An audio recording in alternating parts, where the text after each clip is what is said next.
جا رہی تھی وہاں سے اس نے رخ بدلا ہے اور اس کے پیچھے بہت زیادہ ایکٹیویٹی ہوئی ہے. یعنی اگر آپ گزشتہ 15 سے 20 دن کا جائزہ لیں تو چیزیں جا رہی تھی مذاکرات کی طرف، چیزیں جا رہی تھی حل ہونے کی طرف.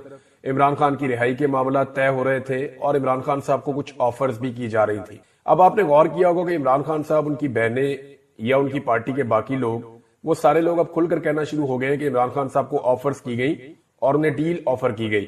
پھر عمران خان صاحب، آپ کو اس بات کا آئیڈیا پہلے سے ہو چکا ہوگا کہ وہ بھانپ لیتے ہیں وقت آنے سے پہلے کہ اب ہونے کیا جا رہا ہے. یعنی انہیں پاکستان کی سیاست کی جتنی سمجھ بوجھ ہے، اس حوالے سے انہوں نے جتنے بھی اس سے پہلے تخمینے لگائے یا جتنی بھی انہوں نے پیشن گوئیاں کی، وہ ساری درست ثابت ہوئی. اب میں کچھ چیزیں آپ کے سامنے رکھ دیتا ہوں کہ جتنے بھی مہرے ہیں ان سب کو اکٹھا کیا گیا ہے، جتنے بھی مہرے ہیں ان سب کو ایکٹیویٹ کیا گیا ہے اور ایک مرتبہ پھر سے پروپیگنڈا کی ایک نئی وار شروع ہونے جا رہی ہے. اب آپ بڑے سخت جملے دیکھیں گے، بڑے سخت بیانات دیکھیں گے، بہت سارے جو ہیں وہ ٹاؤٹس وہ ایکٹیو ہو جائیں گے، اسٹیبلشمنٹ کی طرف سے سخت بیانات آئیں گے. دیکھیں، ہوا یہ ہے کہ گزشتہ 3 ہفتے کے اندر پاکستان کی اسٹیبلشمنٹ نے اور حکومت نے اس بات کا اندازہ لگانے کی کوشش کی ہے کہ عمران خان صاحب کو اگر بغیر شرائط کو منوائے چھوڑ دیا گیا تو زیادہ بڑا نقصان ہوگا، یا امریکہ کی کچھ مخالفت لے لی جائے تو زیادہ بڑا نقصان ہوگا. دیکھیں، اگر پاکستان کے نقطہ نظر سے دیکھیں تو پھر پاکستان کو زیادہ نقصان تو اس بات کا ہے کہ پاکستان کے خارجی تعلقات مغربی دنیا سے خراب ہو جائیں.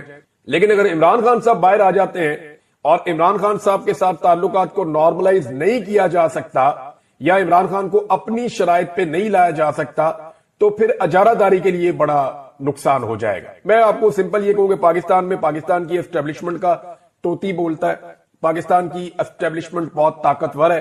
پاکستان کی اسٹیبلشمنٹ جس کو چاہتی ہے ماورائے قانون جیل میں ڈال دیتی ہے، جسے چاہتی ہے وہ جبری طور پہ لاپتہ کر دیتی ہے، جسے چاہتی ہے وہ اسے اقتدار میں لے آتے ہیں، جسے چاہتے ہیں اسے اقتدار سے نکال دیتے ہیں.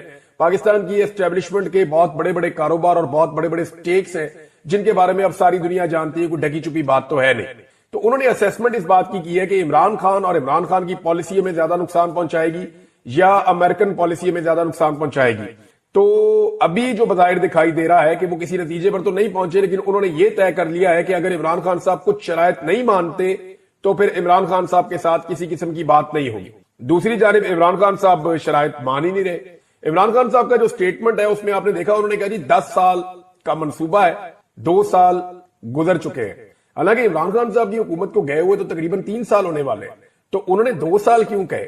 اس کے اوپر آپ غور کریں. لیکن اس پہ غور کرنے سے پہلے میں آپ کو ایک سٹیٹمنٹ اس شخص کی پڑھ کے سناتا ہوں جو زیادہ تر خبریں لے کر آتے ہیں اسٹیبلشمنٹ سے، اور اسٹیبلشمنٹ کے ماؤتھ پیس کے طور پہ دھمکیاں لگانے کا کام بھی جو ہے وہ ان کا دن رات جاری رہتا ہے.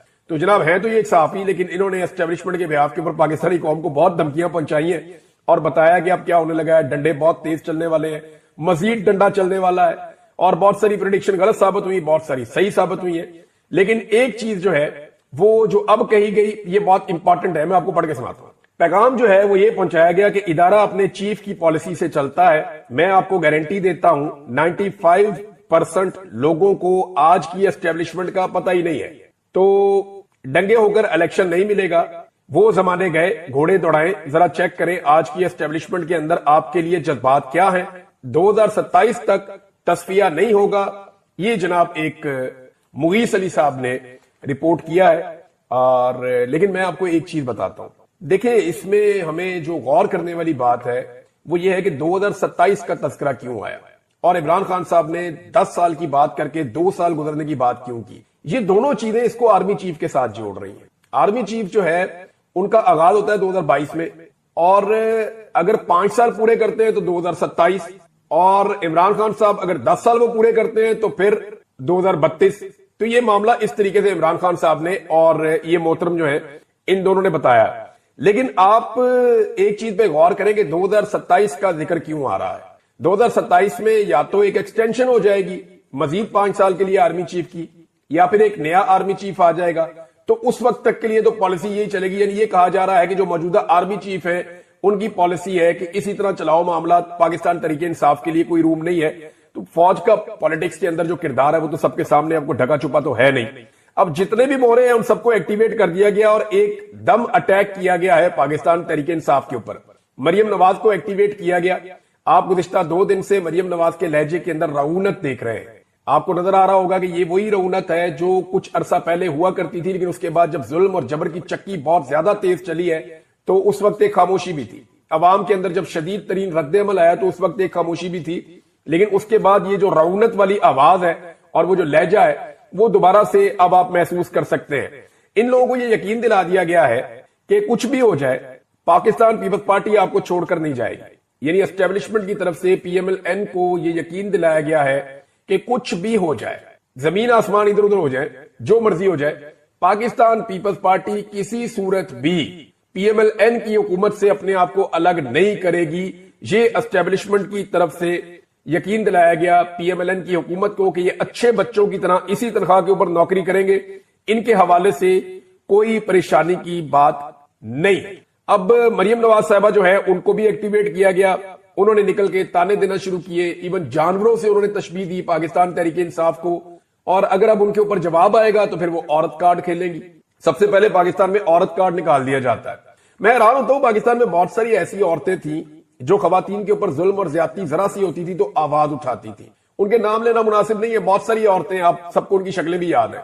لیکن مجھے بہت حیرت ہوتی ہے کہ پاکستان تحریک انصاف کی عورتوں کو کیا ابھی تک عورت کا سٹیٹس نہیں دیا گیا، یا ان عورتوں کے انسانی حقوق نہیں مانے جاتے، یا ان عورتوں کے حوالے سے کسی قسم کا کوئی ہیومن رائٹس کا چیپٹر نہیں جاگتا.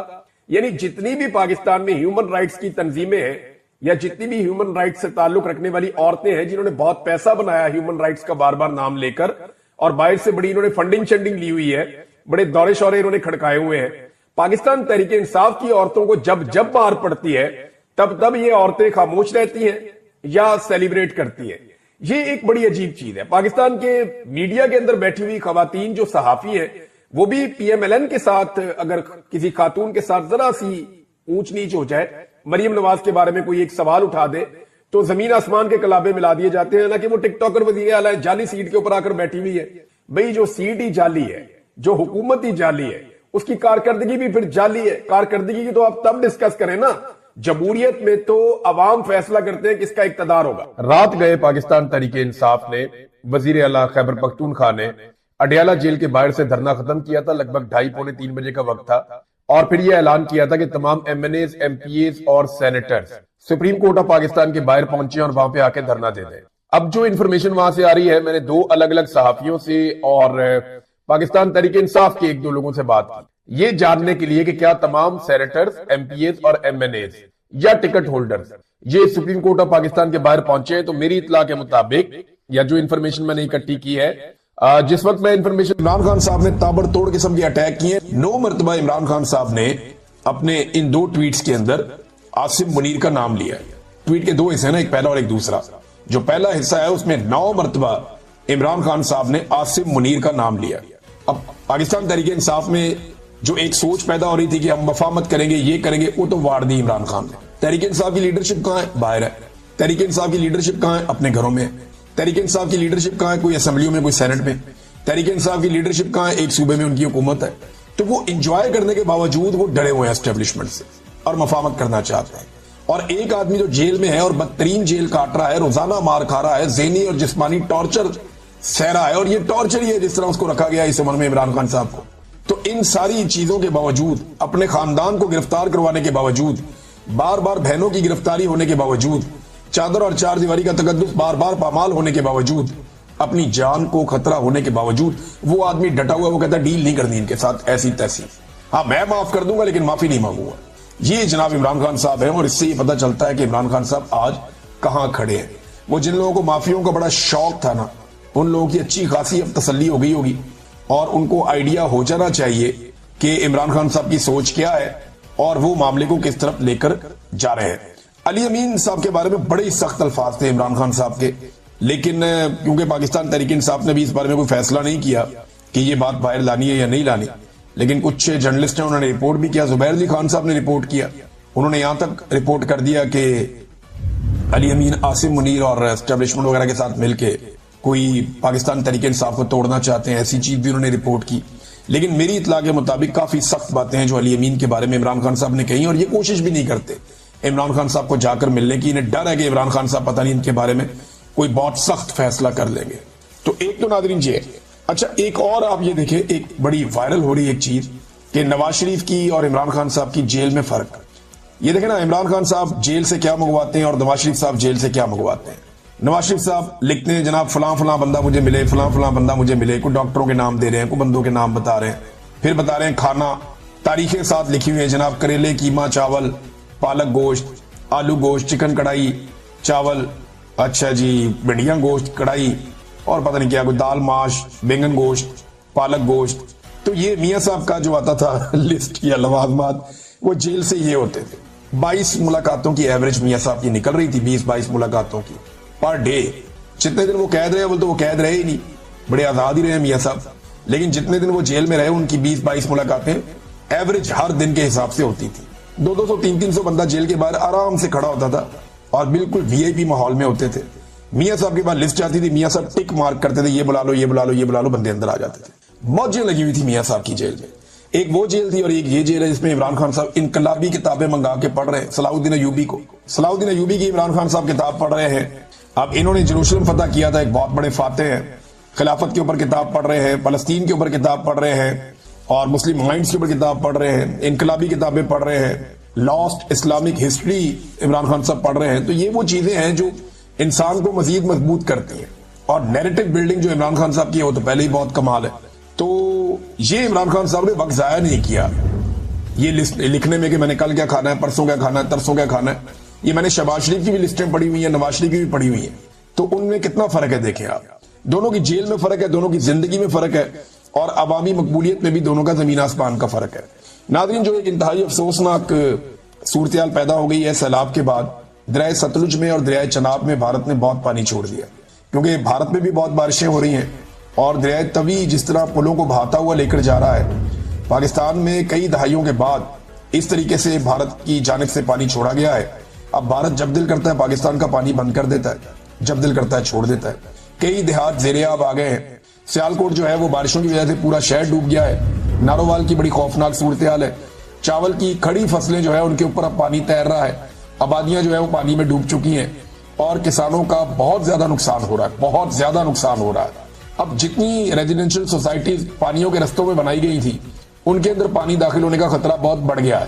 لاہور میں اناؤنسمنٹ کی جا رہی ہے, آج جب آپ یہ ویلاگ سن رہے ہیں تو آج شام تک یہ پانی کراس کرے گا لاہور کو اور آگے جائے گا قصور کی جانب, اور یعنی پتوں کی جانب جائے گا, ہیڈ بلوں کی طرف جائے گا, اور اس سے پانی پھر یہ آگے بڑھے گا سائیوال کی جانب, اور وہاں سے آگے فردر دریائے سندھ کی طرف جائے گا پانی. اب یہ 2 لاکھ کیوسک سے زیادہ پانی ہے راوی میں, اور یہ شاید 1988 کے فلڈ کے بعد اتنا پانی بیچ میں کبھی نہیں آیا. یہ بڑی خوفناک صورتحال ہے. اب تو پانی پہ بہت بند باندھے ہوئے. خطرہ یہ ہے, بہت سارے دوستوں سے میری بات ہو رہی تھی, وہ کہتے تھے بہت خطرات موجود ہیں, اگر یہ پانی مزید بڑھتا ہے اور اس کی مقدار بڑھتی ہے تو پھر نقصان کا بڑا اندیشہ ہے. جو ریزیڈینشل سوسائٹی ہیں ان میں علیم خان صاحب کی ہے, ایک 2 اور لوگوں کی ہے. کوئی ایک بتا رہے تھے کہ لیک سٹی ہے, ایک کا کوئی اور نام ہے, مجھے نام ان کے یاد نہیں ہے سوسائٹیوں کے, لیکن وہاں پہ وہ مٹی کے بند باندھنے کی کوشش کر رہے ہیں. یہ مٹی کے بندوں سے کب رکتا ہے پانی؟ جب یہ پانی آئے گا اپنے پریشر کے ساتھ تو یہ اپنا رستہ خود ہی بنا لے گا. اب یہ سوسائٹیاں جب گرین ایریاز کو براؤن کر کر کے سوسائٹیاں بنائی گئی ہیں, اور جو رستے روکے گئے ہیں پانی کے, تو پانی تو پھر اپنا رستہ بناتا ہے. یہ بات میں کئی مرتبہ کہہ چکا ہوں, لیکن پاکستان میں ایک مشروم گروتھ ہوئی ہے ریئل اسٹیٹ کی, جس میں پاکستان کے ریاستی اداروں نے, ایون جو پاکستان کی اسٹیبلشمنٹ ہے انہوں نے DHA بنایا, بیریا ٹاؤن بنا, پھر علیم خان صاحب کی سوسائٹیاں بنی, پارک ویو, پھر اس کے علاوہ جو لیک سٹی بن گئی, اور بہت ساری بن گئی. اسلام آباد میں جو ہے وہ بے شمار سوسائٹیز بن گئی ہیں. وہاں زیر زمین پانی کا مسئلہ ہے بڑا سیریس, اور وہاں پانی کی قلت ہو جائے گی. اب اسلام آباد میں جو موٹر وے کے اوپر سوسائٹیاں بن رہی ہیں نا, انہیں یہ پتہ ہی نہیں ہے کہ ان کے آس پاس ایسا کوئی واٹر ریزرو نہیں ہے جہاں سے وہ زیر زمین پانی ان کا پورا ہوتا رہے گا. تو فیوچر میں انہیں بڑا سیریس ایشو ہونے جا رہا ہے کہ وہ پانی پینے کا کہاں سے حاصل کریں گے, یا استعمال کا پانی کہاں سے حاصل کریں گے. لیکن لوگ یہ سوچے بغیر بڑے بڑے مہنگے پلاٹ وہاں پہ خریدتے جا رہے ہیں, اور وہ جو بیچنے والے ہیں وہ بیچ کے نکل جائیں گے. یہ بات جو ہے وہ بیچنے والے بھی جانتے ہیں, اور خریدنے والوں کو شاید آئیڈیا نہیں ہے, لیکن حکومت نے جان بوجھ کر آنکھیں بند کی ہوئی ہیں, اور بیوروکریٹس وہاں سے اندھا دھند پیسے کما رہے ہیں. راوی کے کنارے بہت ساری رہائشی کالونیوں میں اب اعلان بھی کیا جا رہا ہے, لوگوں کو کہا جا رہا ہے کہ اپنا ساز و سامان لے کر آپ یہاں سے نکل جائیں. سیالکوٹ ڈوبا ہوا ہے, نارووال ڈوبا ہوا ہے, اور ابھی جو لاہور ہے وہ بھی خطرے میں ہے, وہاں پہ اناؤنسمنٹس کی جا رہی ہے.